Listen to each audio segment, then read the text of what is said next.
40 tahun kita ini, lebih dari 40 tahun.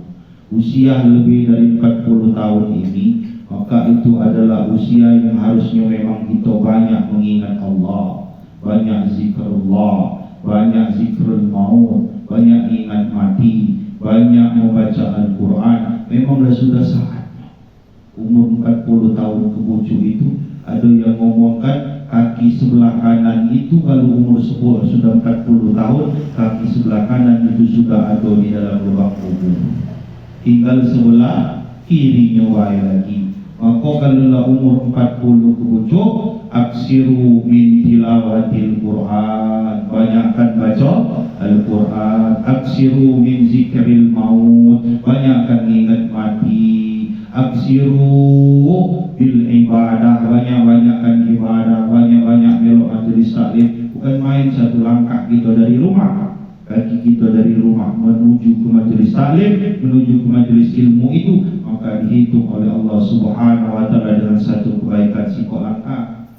Orang kalau 10 langkah, tapi kami dari rumah pakai mobil kok Ustaz. Bacalah Allah yang hitungnya. Tetap ada ganjaran pahala dari Allah Subhanahu wa taala. Kaki kanan, kaki kiri menghapus dosa-dosa kecil kita di hadapan Allah Subhanahu wa taala. Belum lagi amalan zikir-zikir yang kita baca, istighfar yang kita baca, masya-Allah mudah. Istighfar itu banyak macam istighfar itu. Astaghfirullahaladzim, astaghfirullahaladzim, astaghfirullahaladzim, innallaha ghafurur rahim. Istighfar. Ada istighfar lain lagi. Rabbi ghfirli warhamni wa tub alayya, Rabbi ghfirli warhamni wa tub alayya. Istighfar itu. Kalau Allah tidak menciptakan istighfar itu, alangkah banyak dosa kita ini sudah numpuk-numpuk. Kalau sudah numpuk lagi 7 saat, saking banyaknya dosa kita. Tetapi Allah ciptakan istighfar untuk mengampuni dosa kita setiap saat. Dosa-dosa kecil, dosa-dosa kecil setiap saat Allah ampunkan dosa-dosa kita setiap saat dengan istighfar. Ada juga Allah ampuni dosa-dosa kita itu selain dengan istighfar setiap saat, setiap hari dengan sholat. Maka apabila ruku seseorang hamba itu, maka berguguranlah dosa-dosanya. Setiap kali dia sholat, maka setiap kali itu juga berguguran dosa-dosanya. Ada lagi yang setiap minggu dosa-dosanya itu diampuni oleh Allah Subhanahu wa taala. Ini khusus untuk bapak-bapak dengan sholat Jumat. Antara Jumat ini ke Jumat yang ke depan, kalau sholatnya memang benar, baik, bagus, diterima oleh Allah Subhanahu wa taala, maka antara Jumat ini ke Jumat yang akan datang itu Allah hapuskan dosa-dosanya. Ada juga yang setiap bulan Allah hapuskan dosa-dosa kita dengan apa? Dengan puasa Ayyamul Bid. Pada tanggal 13, 14, 15 setiap bulannya. Ada lagi yang setiap tahun Allah hapus dosa kita setahun sekali dengan puasa Ramadan. Siapa yang berpuasa Ramadan 1 bulan penuh imanan wa ihtisaban, ghufira lahu ma taqaddama min dzambi, maka Allah akan hapuskan dosa-dosanya yang terdahulu. Ada juga setahun seumur hidup sekali Allah hapuskan dosa-dosanya dengan jalan haji. Maka orang yang haji itu bagi haji yang mabrur dan mabrurah, makbul makbulah, maka laisal jaza illal jannah. Tidak ada balasan yang setimpal untuk orang yang hajinya mabrur dan umrah kecuali surganya Allah Subhanahu wa taala. Waktu kapan kami gelak ceramah di kematian yang meninggalnya itu misalnya haji haja masya Allah. Mudah-mudahan haji dan hajanya itu diterima oleh Allah. Dia sudah dapat janji dari Allah melalui Rasulullah SAW, laisal jaza illal jannah. Orang yang hajinya mabrur, maka Allah jamin dia masuk surga. Subhanahu wa taala memberikan kita kesempatan yang belum sempat ini untuk dapat melaksanakan ibadah haji. Amin ya rabbal alamin. Mudah-mudahan rahmati Allah Subhanahu wa taala 40 tahun ke pucuk kita banyak-banyak mengingat Allah Subhanahu wa taala, banyak-banyak baca Al-Quran. Demi Allah bunda, demi Allah, jangan banyakkan nyanyi, jangan banyak ke karaoke. La ilaha illallah, bukan tak boleh nyanyi. Kamu salah Allah. Ustaz itu takoan yang tak boleh nyanyi. Bukan tidak boleh nyanyi. Ustaz Abu Sormat itu nyanyi tadi sama dengan bini ya kan? Nyanyi, bukan tak boleh nyanyi. Tapi kalau umur 40 ke pucuk, kurangi. Karaoke kurangi. Ini esok nyanyi ya Allah. Dan ingat-ingat waktu.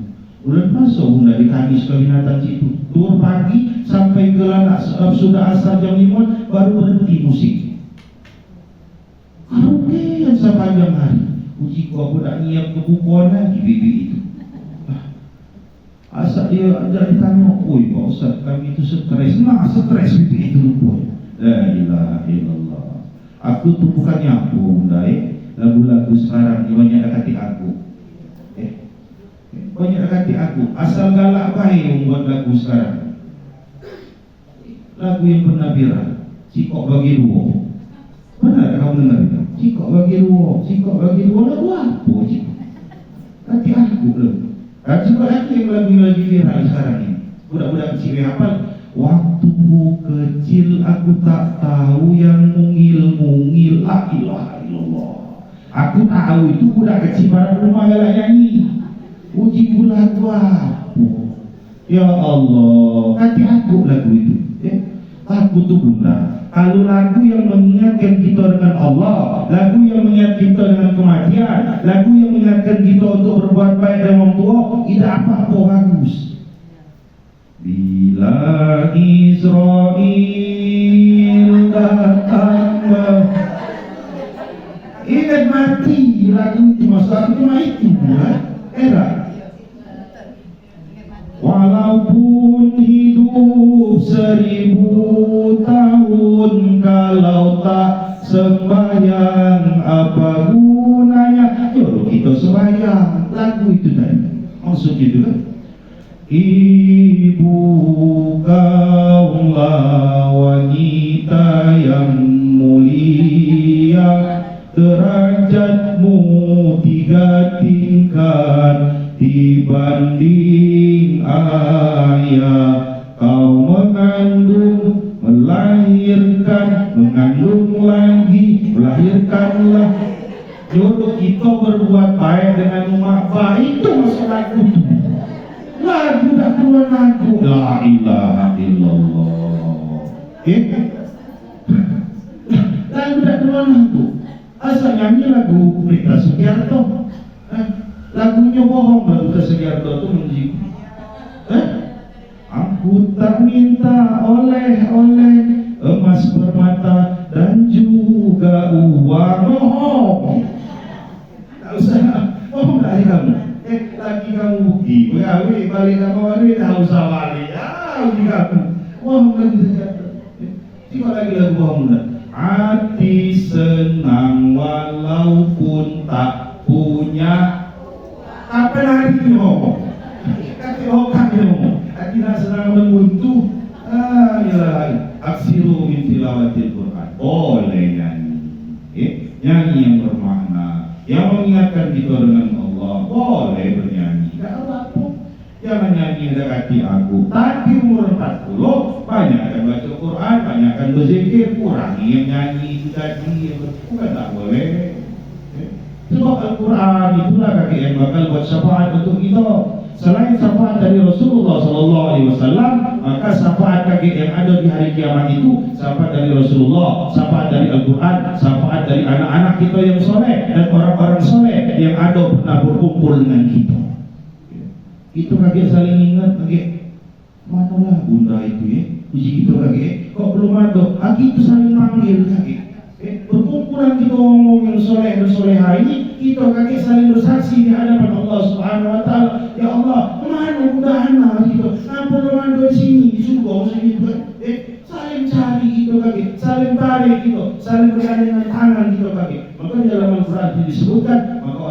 yang mukmin itu masuk ke dalam surga itu dengan serombongan. Itu serombongan lagi, insyaallah lagi. Jadi kalau ada yang belum masuk, saya cari itu lagi. Ya, itu sahabat itu lagi. Maka kita dianjurkan banyak-banyak bergaul, banyak-banyak berkumpul dengan orang yang soleh. Itu tuh baca begentol, masuk usaha Sulaiman Duna. Baca begentol dengan dia, dengan orang-orang alim, dengan orang-orang soleh itu. Karena mungkin amal ibadah kita tidak sebanyak dia, tidak sebagus dia. Tapi dengan keberkahan dari orang-orang yang soleh itulah, maka kita dapat syafaat dari mereka itu. Baca Al-Quran, dapat syafaat dari Al-Quran.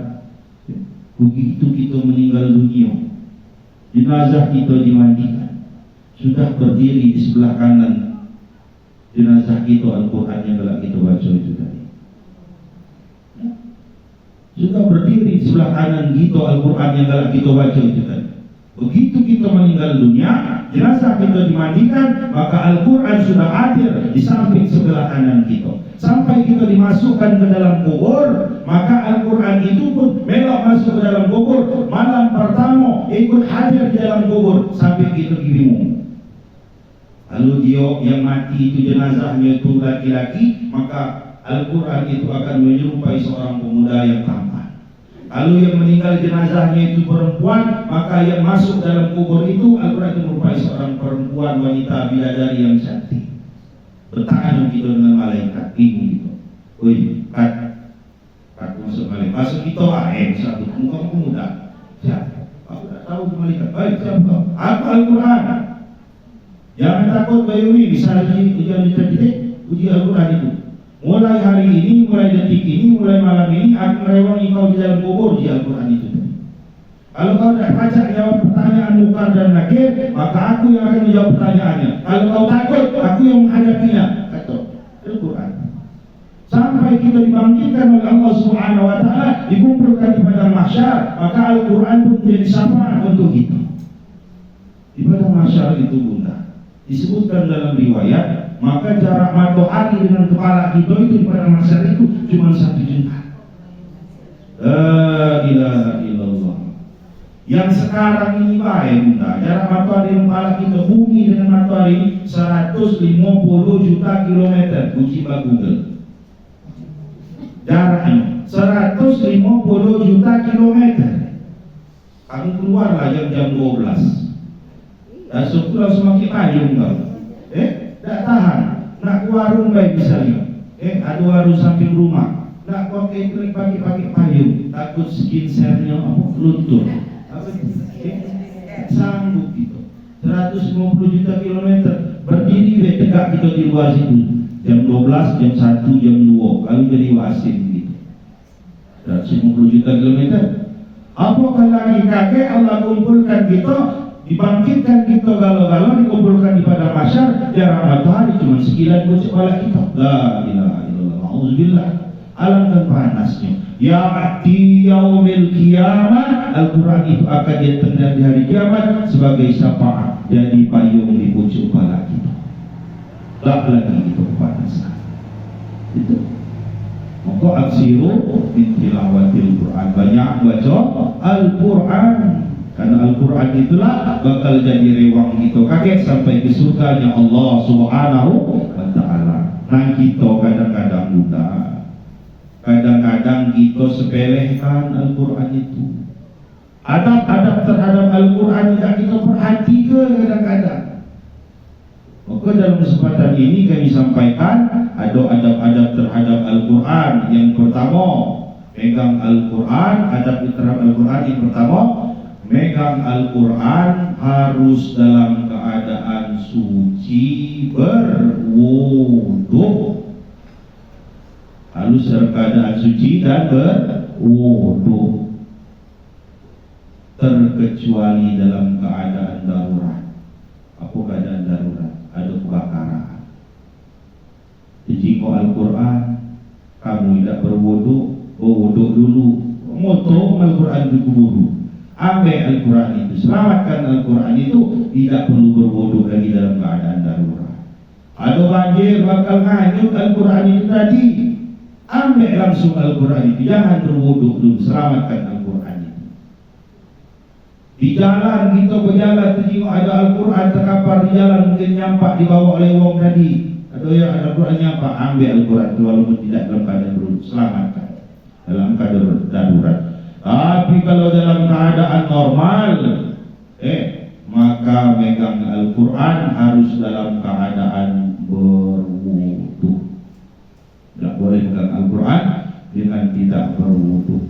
Walaupun ada pendapat yang mengatakan kalau Al-Qurannya ada terjemahannya, ada tafsirannya, tidak murni Al-Quran, maka boleh megang Al-Quran tidak berwuduk. Tapi kalau kami berpendapat mengikuti imam-imam yang berhati-hati, lebih baik pegang Al-Quran dalam keadaan berwuduk. Termasuklah Al-Quran yang ada di dalam HP. Begitu kita buka aplikasinya dan kita buka Al-Qurannya, maka HP ini sementara jadi Al-Quran. Maka tetap harus pakai wuduk juga. Walaupun ada pendapat yang mengatakan boleh dalam tidak berwuduk, boleh. Kalau dia ada terjemahannya, ada tafsirannya, tidak murni Al-Quran. Tapi kalau kami memakai pendapat yang lebih hati-hati, lebih baik untuk memuliakan, untuk menghormati Al-Quran, lebih baik pakai wuduk megangnya. Ya. Sudah itu kan nilai ibadah juga tuh. Wuduk itu ibadah. Semakin banyak ibadah yang kita lakukan, semakin banyak juga pahala yang kita dapat. Ini namanya pahala untuk kita. Pahala itu untuk kita. Jangan basi-basi, jangan seadanya baik. Untuk kita dewek masalah. Jadi beribadah dengan sebaiknya, dengan semaksimalnya. Yang pertama, tidak boleh menyentuh Al-Quran dalam keadaan berwuduk. Yang kedua, megang Al-Quran itu harus dengan tangan kanan. Tidak boleh megang Quran dengan tangan kiri. Ngambilnya pun harus pakai tangan kanan, walaupun dekat sini, walaupun dekat.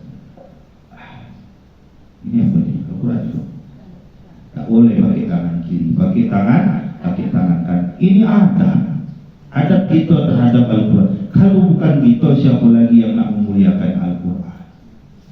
Yang ketiga, adab terhadap Al-Quran. Bawa Al-Quran tidak boleh sambil ditenteng.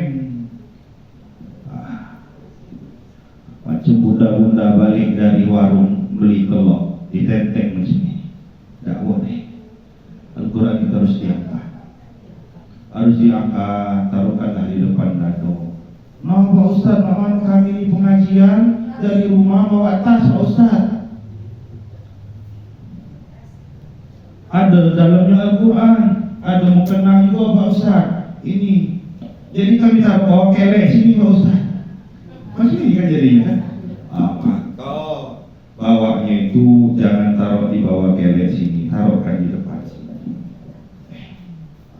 Di depan di sini, jangan di sini, di sini apa-apa. Apa-apa. Jangan di masing ini. Ini ada kita terhadap Al-Quran. Tak boleh ditenteng. Yang ke berapa kita ini? Sekarang yang ke 5. Kasih 5. Kan? Baca laku nak berceramah. Yang keempat, tidak boleh naruh apa-apa di dalam Al-Quran yang tak ada kaitannya dengan Al-Quran. Tarik ke pena, naruh ke apa dia namanya tu duit, naruh ke duit, naruh ke tagihan kredit, tagihan utang, catatan itu taruh ke sering-sering, tidak boleh. Yang tidak kaitannya dengan Al-Quran tidak boleh. Pak Ustaz, kami ini cara lakuan nih kalau ngaji nih Pak Ustaz harus pakai rujukan, harus pakai rujukan, pakai rujukan dari lidi, itu Pak Ustaz. Kalau tidak pakai itu kadang-kadang baca baris ini ulang baris itu lagi, atau ini langkah ke bawahnya, dua langkah, sering macam. Jadi kami pakai rujukan Pak Ustaz, pakai lidi, ada kaitannya dengan Al-Quran boleh. Naruh nilai kertas-kertas lain tak boleh kaitan Al-Quran, tagihan utang, tagihan kredit, tak boleh. Tapi Pak Ustaz, kami ini ngaji di sini ngaji, di masjid sana ngaji, di masjid sana ngaji. Jadi kami itu batas-batasnya kalau tidak kami catat, lupa. Jadi kami tulis di kertas, catatannya di majelis taklim ini ngajinya batas sini tulis, di masjid anu batasnya sini tulis, masjid itu taruh situ boleh, ada kaitannya dengan Al-Quran. Jangan Al-Qurannya yang dicoret, walaupun dengan pensil. Nando itu Al-Quran, jangan Al-Quran yang dicoret. Buat kertas, catat di kertas. Tidak boleh Al-Qurannya yang dicoret. Itu adab terhadap Al-Quran. Termasuk lawang karuan wakaf untuk masjid. Dari almarhum Syanu ditulis dari sini. Kalau sudah wakaf, sudah diterima oleh Allah Subhanahu wa Ta'ala, tidak perlu lagi ditulis, tidak perlu lagi ditulis. Itu malah merusak kehormatan Al-Quran. Begitu niat kita keluarkan wakaf untuk orang tuaku, si bulan bin bulan langsung diterima oleh Allah Subhanahu wa Ta'ala. Begitu Al-Quran itu dibaca orang, nyampe pulau pahala mengalir ke orang tua kita. Orang yang diwakaf tidak perlu ditulis, malah merusak kehormatan Al-Quran. Jadi biar kalau sudah wakaf, sudah wakaf. Yang ke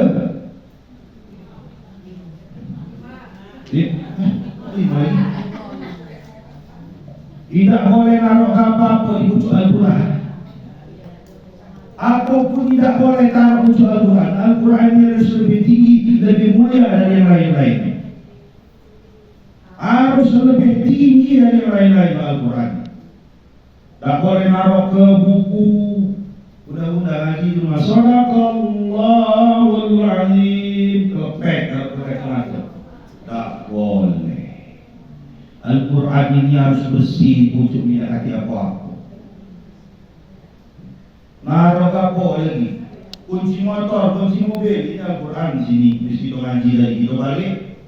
Taruh di sini. Kunci mobil, tak boleh. Ini harus lebih tinggi.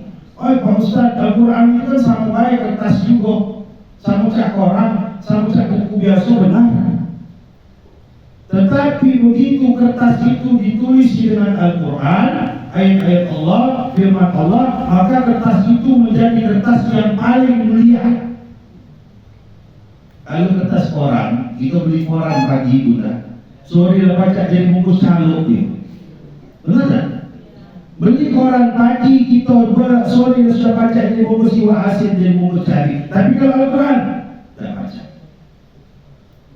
Marah umat Islam kalau membasir-basirkan Al-Quran itu, walaupun sama-sama kertas, maka dia lebih mulia dari yang lain-lainnya. Itu. Begitu sudah ditulis dengan ayat Al-Quran, dia menjadi kertas yang paling mulia, yang harus dimuliakan. Naruh kacamata tidak boleh, naruh pena tidak, naruh HP tambah lagi, naruh apa lagi? Naruh remote TV tidak boleh, remote AC tidak boleh. Harus lebih tinggi daripada yang lain-lain Al-Quran. Bicara kita memuliakan Al-Quran. Sekarang yang ke 6, tidak boleh ngapar ke Al-Quran di lantai. Syekh Sulaiman Al-Mujairini mengharamkan orang yang ngarok ke Al-Quran di lantai. Bakso haram itu bunda, artinya berdosa, arti haram itu. Tak boleh itu mengaparkan Al-Quran di lantai. Sejajar dengan telapak kaki itu, ini Al-Quran taruh di lantai.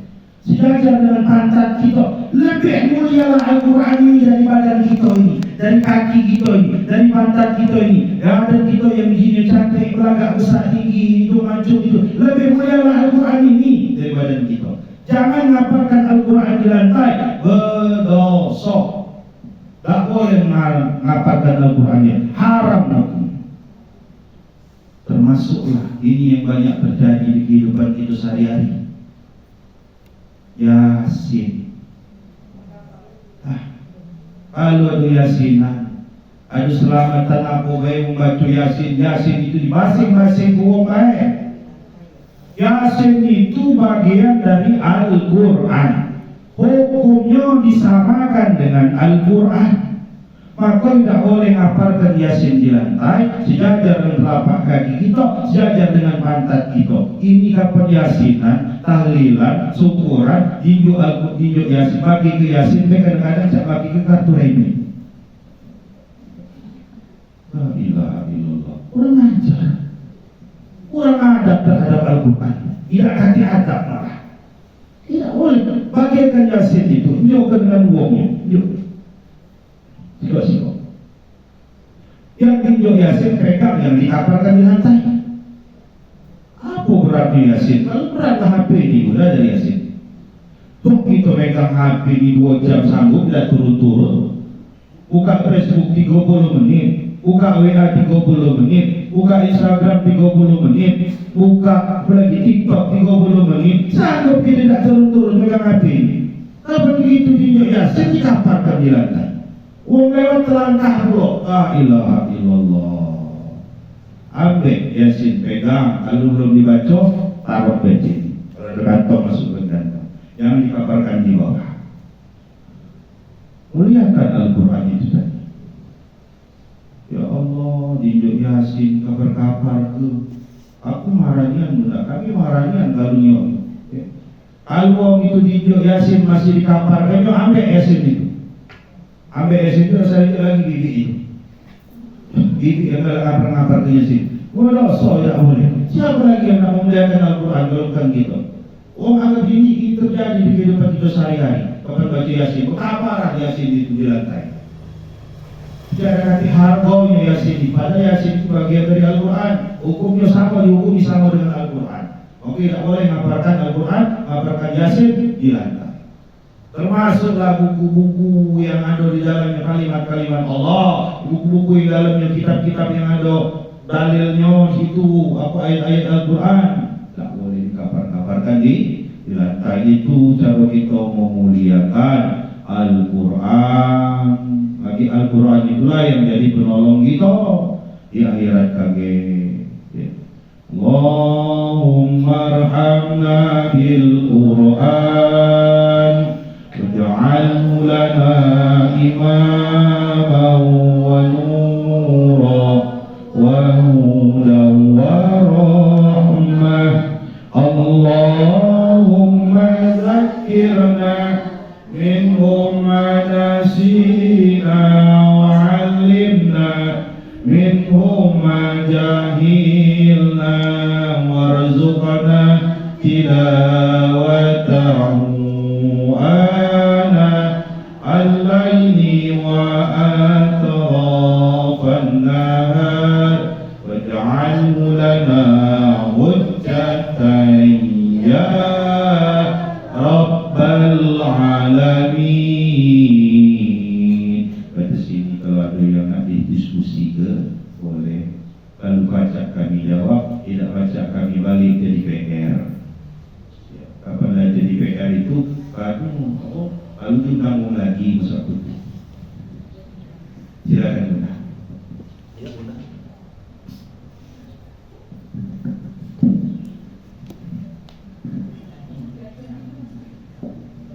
Assalamualaikum warahmatullahi wabarakatuh. Waalaikumsalam warahmatullahi wabarakatuh. Ustaz, kami ingin nanya ya, masalah zikir sudah sholat.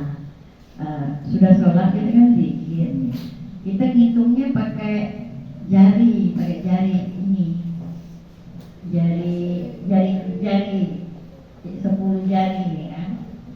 Kemudian ada yang bilang itu Ustazah katanya tidak boleh kita pakai tangan kiri, jadi harus pakai tangan kanan ini. Apakah benar itu Ustaz? Jadi yang kami kerjakan itu salah atau bagaimana Ustaz? Mohon penjelasan. Terima kasih. Wabillahi taufiq wal hidayah. Wassalamualaikum warahmatullahi wabarakatuh. Waalaikumsalam warahmatullahi wabarakatuh. Ilahi Rabbana yang subhanallah, subhanallah, subhanallah, subhanallah, subhanallah. Pakai dari kanan. Sebagus-bagus gawean itu dengan yang kanan. Tapi Pak Ustaz, dari kanan kami ini misalnya agak bermasalah Pak Ustaz. Oleh karena misalnya agak kram dia, agak susah gitu. Jadi kami bagi kalau standar operasionalnya, kalau tidak kati uzur, bagus pakai kanan. Tapi kalau ada uzur, maka sesuatu yang baik itu bagusnya pakai yang kanan dan diawali dengan yang kanan. Pakai baju, dudukan tangan kanan.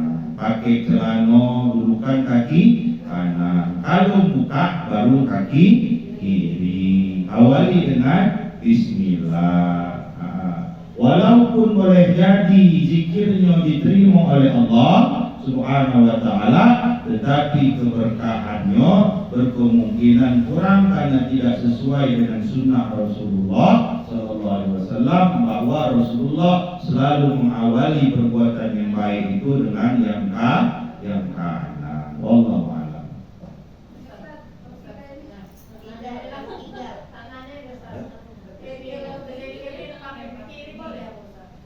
Oh, cetekan itu. Ya kalau situasional boleh. Kami kalau bawa mobil kami taruh di kiri. Taruh di kiri. Tapi dalam keadaan normal, bagus karena kalau bawa mobil, bawa motor kami taruh di kiri. Insya Allah ini kalau malah di jalan malah tidak pernah lepas ini. Selalu selawat terus ini. Allahumma sholli ala sayyidina Muhammad. Ya mudah. Gimana? Kalau kita sambil olahraga, misalnya treadmill, kita pakai HP bisa baca. Pakai HP, baca Quran. Iya. Lagi baca olahraga, lagi jalan. Oh, bagus. Iya. Jangan beli WC kamu. Lagi jauh tempat baca Quran ataupun berzikir. Dalam berzikir mengingat Allah itu dalam keadaan berdiri, dalam keadaan duduk, dalam keadaan berbaring, dalam keadaan apapun baik. Boleh mengingat Allah Subhanahu wa ta'ala, boleh dengan berzikir. Ya, berzikir itu tidak mesti subhanallah, alhamdulillah, Allahu akbar. Boleh jadi zikir itu dengan baca Al-Quran. Baca Al-Quran itu zikrullah juga, ingat dengan Allah juga. Boleh? Ya, Bunda. Terima kasih Ustaz. Assalamualaikum warahmatullahi wabarakatuh. Waalaikumsalam. Ada beberapa hal yang ingin saya tanyakan Ustaz. Yang pertama tadi mengenai Al-Quran yang tidak boleh ditulis-tulis, dicoret, bukan dicoret ya. Nah, ini mengenai Yasin, itu kan sebagian dari Al-Quran. Kemudian ada ayat-ayat pendek di sana, tapi ada gambar almarhum atau almarhumah, ada tulisan-tulisan yang lain. Nah, gimana itu Ustaz?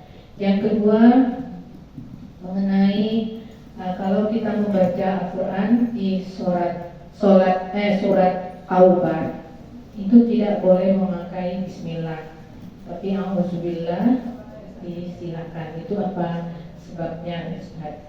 Yang ketiga, ada beberapa penceramah juga yang pernah saya dengar, imam atau penceramah tidak memakai surat Tabbat Yada di dalam sholat. Nah, itu benar atau tidak Ustaz? Terima kasih. Wassalamualaikum warahmatullahi wabarakatuh. Di Yasin itu ada gambar si almarhumah atau si almarhum. Tulis pula di situ anaknya sekian, menantunya, cucunya, sampai ke cicitnya pula. Ada ditulis di situ. Karena memang sudah didesain dari awal macam itu, sebagai juga untuk kenang-kenangan mengingatkan oleh orang yang masih hidup bahwa si almarhumah ini sebagai silsilahnya juga ini, dan memang sudah didesain itu dari awal, maka itu hukumnya mubah, boleh. Hukumnya mubah atau boleh. Yang tidak boleh itu sengaja kita unjuk tanda nulis-nulis di Al-Quran atau Yasin. Tapi Pak Ustaz, Yasinnya ini kurang baris misalnya, kurang barisnya. Karena percetakan itu mungkin ada errornya juga, kurang baris ataupun kurang jelas tulisannya. Diperjelas Pak Ustaz, nah itu boleh. Misalnya huruf ainnya tidak sempurna bentuknya, dipadukan dengan pena supaya lebih jelas. Dia tak boleh itu nyoretnya di situ. Di situ kita buat tulis terjemahannya, kita tulis sampingnya. Boleh. Terkecuali kitab-kitab yang dipelajari oleh santri-santri pada pesantren itu, kitab-kitab kundul itu, mereka itu buat catatan kaki di kitab-kitab itu boleh. Untuk kitab-kitab pelajaran, yang kitab-kitab kundul itu kan, nah, itu boleh. Tapi kalau kitab-kitab ini, maka di sini dibuatnya kadang-kadang terjemahannya mereka kadang-kadang segala lupa ditulisnya di situ. Yang pertama udah, yang kedua tadi imam apa namanya itu surat Taubah, tidak pakai Bismillah apa, karena di dalam surat Taubah itu banyak bercerita tentang azab, banyak bercerita tentang peperangan, pembunuhan. Jadi isi kandungan dari surat Taubah itu banyak yang tentang yang apa namanya seram-seram. Jadi tidak, menurut sebagian ulama, jumhur ulama, kesepakatan ulama bahwa tidak sepantasnya kalimat Bismillahirrahmanirrahim itu artinya kan dengan nama Allah yang Maha Pengasih. Karena isi kandungan surat At-Taubah itu tentang peperangan, tentang azab, tentang dosa dan siksa itu tadi ya. Itu termasuk salah satu juga di dalam adabul Quran juga itu tadi. Yang ketiga, imam membaca di dalam sholat tidak membaca tabbat yadah. Ya, ada beberapa imam. Allahu a'lam, karena mungkin itu apa namanya itu asbabun nuzul daripada surat tabbat yadah itu karena kekafiran dari Abu Lahab itu tadi. Maka di situ mungkin mereka tidak pakai. Tapi sepanjang sepengetahuan kami, ayat-ayat di dalam Al-Quran itu boleh dibacakan di dalam sholat. Boleh jadi mereka ada pertimbangan lain, ilmunya yang lain. Mungkin ilmu kami belum nyampe. Kalau kami tidak berani nyalakan, Ustaz ini tidak berani. Boleh jadi ilmu kami belum nyampe ke situ.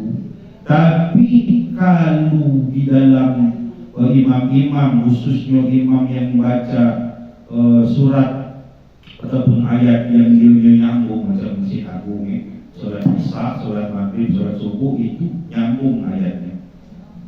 Terus sampai khatam 30 juz, itu tetap dibaca atau apa surat tadi Al-Lahab itu dapat saya itu tetap dibaca.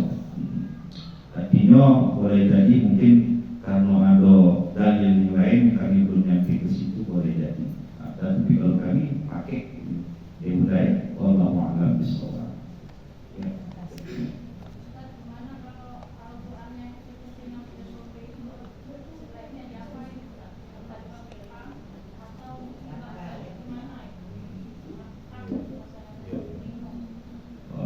Jadi untuk Al-Quran yang sudah sulit untuk dibaca karena banyak sudah lembaran-lembaran yang sudah sobek ataupun hilang, maka Al-Quran yang model macam itu harus dimusnahkan dengan jalan dibakar.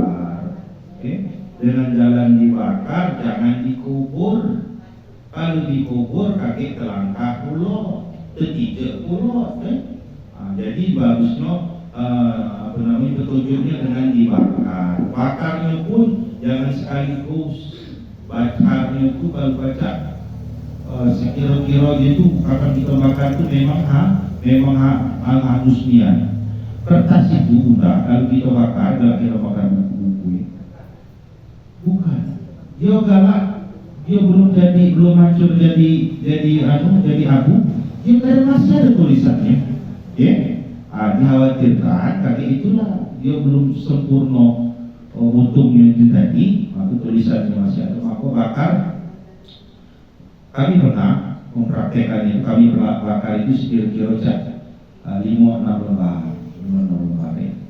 Samping itu kami istighfar, astagfirullahaladzim, minta ampun dengan Allah Kalau apa namanya kita itu salah kan, ya Allah. Jadi itu kan untuk itu tadi sudahnya itu tadi bagusnya disiram, sudah dibakari kan, disiram, disiramnya. Jadi dia memang jadi agungnya itu, hilangnya dia. Jangan dikubur udah, jangan disimpan. Nah, disimpan itu ketika lama-lama kan numpuk-numpuk juga. Itu kan ada kewajiban. Al-Quran yang ada di rumah kita itu harus kita baca.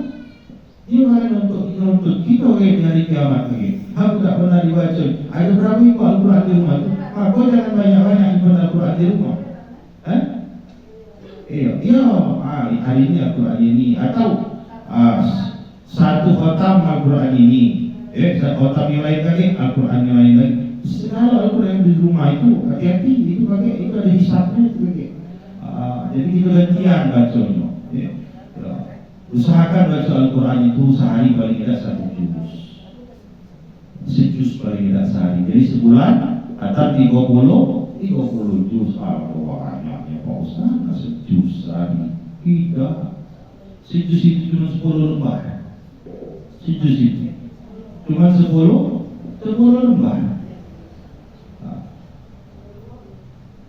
Jadi buat baik sudah subuh 2 lembar, sudah duha 2 lembar, sudah zuhur 2 lembar, sudah asar 2 lembar, menjelang maghrib sambil nunggu maghrib 2 lembar, 10 lembar, sejuz hari.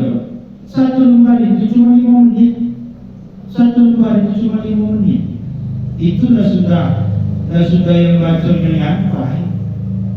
Apalagi bacanya membuat yang habis itu tak nyampe dia selembar itu 5 menit. 5 menit 1 lembar. Artinya kalau kita baca Al-Quran itu 2 lembar 10 menit. Dekat cuma waktu. Tidak nyampe 1 jam. Aku baca sedodok anian baca Al-Quran itu paling lama 50 menit. Paling lama. Apalagi budak-budak yang sudah lancar-lancar ini nafas pakai 40 menit selesai baca Al-Quran. Sedodoan. Jadi usahakan setiap hari baca Al-Quran, usahakan 1 juz. Atau paling tidaknya 2 lembar sehari. Jangan tidak baca Al-Quran. Atau paling tidaknya 1 halaman. Tidak selama 1 halaman. Setiap hari harus baca Al-Quran. Sebelum nengok HP usahakan buka dulu Al-Quran. Habis subuh baca Al-Quran. Minimal tak baca 1 juz 2 lembar. Tak baca 2 lembar 1 halaman. Tidak bacanya 1 ayat jadilah, jangan tidak baca Al-Quran. Apa itulah kakek yang jadi syafaat tamat itu Allah Ta'ala. Habis? Satu lagi Pak Ustaz. Oh iya. Assalamualaikum warahmatullahi wabarakatuh. Waalaikumsalam warahmatullahi wabarakatuh. Yang mau saya tanyakan mengenai Al-Quran tadi Pak Ustaz ya. Kita kan Al-Quran yang lama-lama tuh cuma ada Arabnya aja Pak Ustaz. Sedangkan yang baru ini Arabnya ada, artinya ada, tajwidnya ada. Jadi yang lama tuh ketinggalan dibaca, gimana Pak Ustaz? Kita aja. Assalamualaikum warahmatullahi wabarakatuh. Waalaikumsalam warahmatullahi wabarakatuh. Memang bagus membaca Al-Quran itu. Baca Al-Quran itu sudah baca ayatnya, gimana terjemahnya. Bagusnya. Supaya kita tahu, oh ini makna dari yang kita baca itu tadi. Nah, Al-Quran lama itu siapa Pak Ustaz? Al-Quran lama itu tadi kalau masih bisa diwakafkan untuk orang yang belajar, masih layak, maka wakaf ke. Karena kalau yang majelis-majelis taklim, yang bunda-bunda yang galak belajar ngaji itu biasanya pakai Al-Quran yang biasa, pakai Al-Quran yang tidak kacik terjemahnya, atau wakafkan dengan siapa baik yang lagi belajar Al-Quran, atau masih nak disimpan tak apa-apa. Dibaca itu kakek, yang tidak dibaca juga sekali-sekali dibaca. Utamanya paling tidaknya kakek kita bacanya dipakai yang itu di bulan puasa. jangan tidak dipakai kalau masih ada di rumah. Jadi ada juga kesempatan juga dia itu kita pakai. Itu budaya. Memang abdulnya itu kita baca Al-Quran itu baca pula terjemahnya lebih abdulnya. Allah a'lam.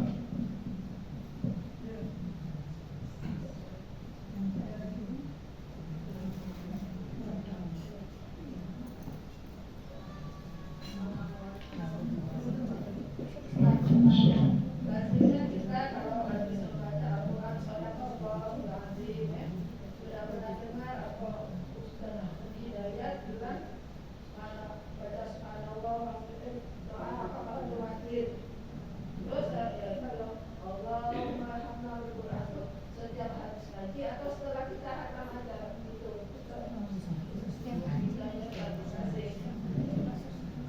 Kalau Allah merhamna bil Quran itu kapan baik boleh kita baca.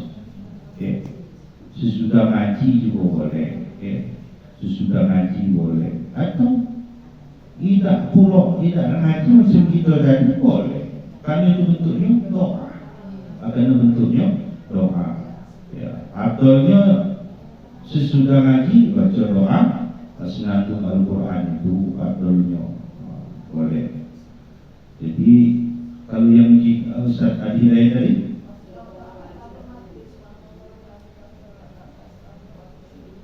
boleh juga, boleh juga, tak apa. Jadi hal-hal yang baik, yang dalam bentuk doa dan memang ada tuntunannya, maka boleh kita lagi. Sama macam Rabbil firli warhamni wa tub alayya, itu petunjuknya dilakukan di bulan Shawwal, di bulan Rajab. Bulan Rajab banyak-banyak istighfar pakai itu. Tapi di luar bulan Rajab boleh. Kami melakukan amal ke setiap sudah subuh 70 kali, setiap sudah maghrib 70 kali. Karena artinya bagus. Rabbil firli warhamni wa tub alayya, itu minta ampun pada Allah Subhanahu wa taala. Jadi selagi masih ada tuntunannya boleh dipakai. Wallahu a'lam. Sebenarnya ini Ustaz, kalau bahasa Arab itu kan azim itu besar ya. Tapi kenapa kita di Indonesia kok lain? Kalau azim itu kan maha besar Allah dengan segala firman-Nya. Kalau dibalikin ke arti azim itu kan lain. Terus kalau kedua, kalau seseorang ada yang baca Quran yang lain itu kan sebaiknya mendengar. Tapi kenyataannya kalau kita baca Yasinan itu hampir semua lah yang baca itu. Harusnya bukannya lebih bagus yang lain itu dia mendengar. Terima kasih. Bismillahirrahmanirrahim. Shadaqallahul azim. Maha benar Allah dengan segala firman-Nya. Itu maknawiyahnya. Secara harfiahnya sadaqallah, benar Allah ul azim, yang maha mulia. Itu secara bahasa. Jadi secara maknawiyahnya diterjemahkan oleh para ulama, sadaqallahul azim, maha benar Allah dengan segala firman-firman. Itu yang kita pahami selama ini. Tapi secara makna, secara bahasanya, lughawiyahnya, maha benar Allah yang maha azim, yang maha mulia. Yang kedua tadi, baca Yasin. Kalau ada orang yang baca Al-Quran, maka kita harus mendengarkan. Iza quri Al-Quran fastami'u lahu. Maka apabila ada orang yang baca Al-Quran, maka kita harus konteksnya. Kalau ada orang yang baca Al-Quran, kalau kita tidak baca, maka kita harus menyimak dan mendengarkan. Tapi konteksnya baca Yasin kita bacanya sama-sama, karena dibaca secara berjamaah. Jadi boleh karena dibacanya secara berjamaah. Yang tidak boleh itu wong baca berjamaah kita ngobrol. Lain tak melo itu kita yang ngobrol, tidak boleh. Tapi kalau kita membarengi baca juga tidak apa-apa. Allahu a'lam. Bisa? Masih?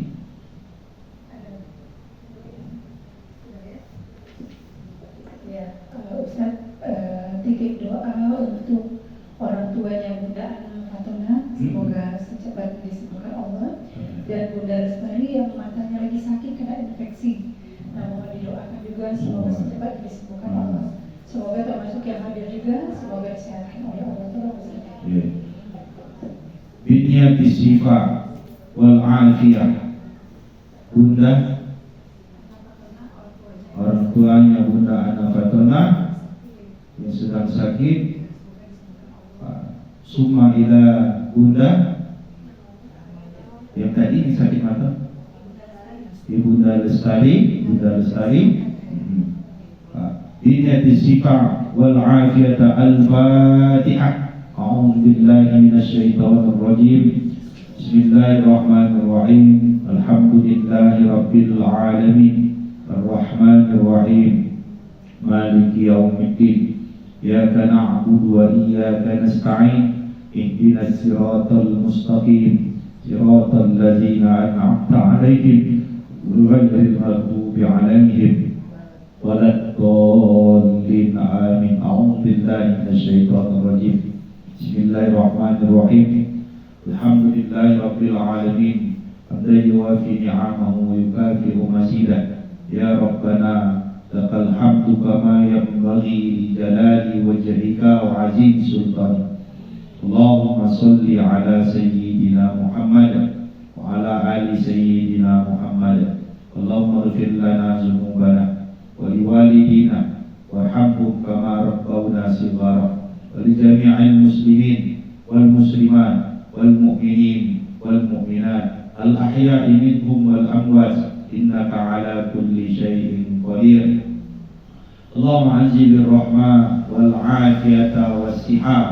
اللهم أنزل الرحمة والعافية والسحاب على ibunda dari saudara kami, ibundanya Ana Fatona, ya Allah. Summa ila Bunda Lestari, ya Allah, afiatan wa'afiatan wasihatan ya arhamar rahimin. Allahumma anta syafi' la sifa'an illa sifa'uka isbih mardahuma ya arhamar rahimin. Allahumma ftah lana abwabal khair wa abwabal barakah wa abwabal ni'mah wa abwabal siha wa abwabal salamah wa abwabal jannah ya rabbal alamin. Allahumma ja'al auladana wa ahlana min ahlil khair wa ahlil ilmi wa ahlil taqwa wa ahlil Quran. Ya Allah, selamatkan anak-anak kami, ya Allah. Selamatkan mereka dari zina, selamatkan dari maksiat, selamatkan dari narkoba.